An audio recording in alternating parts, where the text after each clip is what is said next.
जगा प्रधान गिरफ नहीं बर्षिले पीसीसी सभापति भक्तचरण दास जो अपराध घटाई ताहा अक्षमणीय।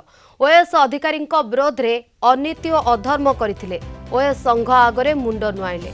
गणतंत्र शासन व्यवस्था संघ आगरे मुंड नुआइबा गणतंत्र विजय बोली कहिसेंति पीसीसी सभापति भक्तचरण दास।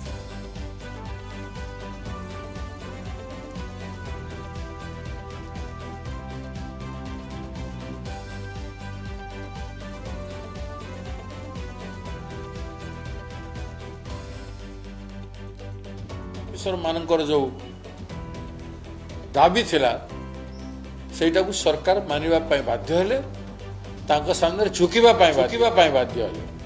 अनीति करथिले, अधर्म करथिले एवं एथिरु शिक्षा मिलुची जे एभलिया काम से माने कस्मिन काले करबा कथा को न कि तांको दल लोक करबा कथा न। कोइ भलो सूचक मिलला जे डेमोक्रेसी रे सरकार को यूनिटी झुके पारुछि। कर्मचारी मानकर एकता सरकार रो मुंड नुई पारुछि। एक कथा प्रमाणित है।